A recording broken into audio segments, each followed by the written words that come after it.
I'm Kristen Decker. We're in front of the Capitol.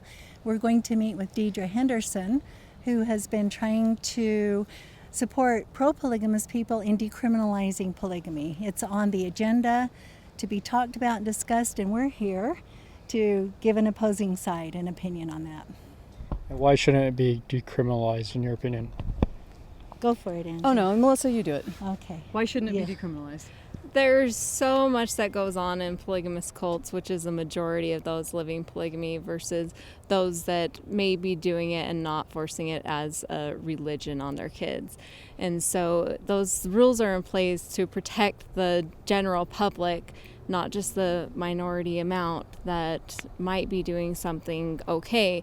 But in the scheme of things with research and everything like that, polygamy doesn't benefit anybody, especially children and women that are involved and forced to live it. Absolutely. Good.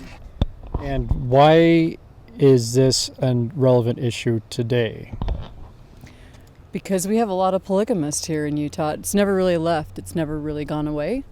And so it's extremely relevant. I think if they decriminalize, they're really going to affect monogamy and marriage in general across all of society.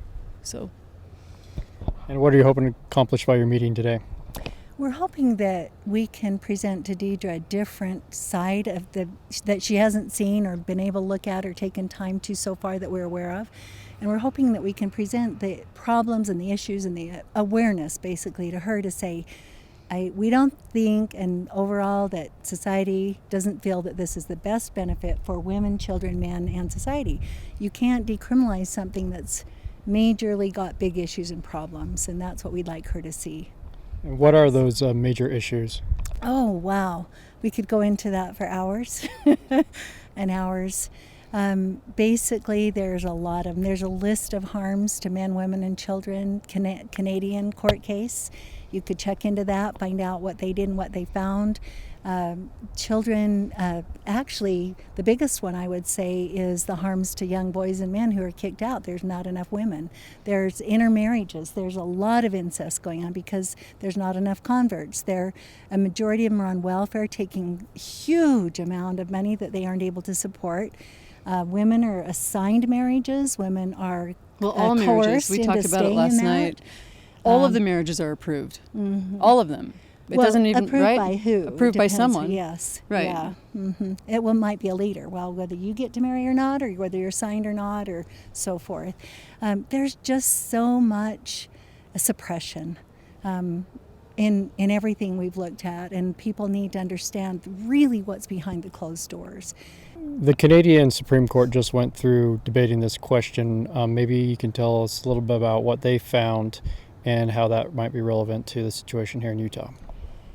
This has been, I believe, clear back in 2011? 2011. That they finished the Canadian court case, and they spent a year in court with all kinds of people coming in, pro-con, polygamists, researchers, authority on police people, everyone that wanted to come and speak.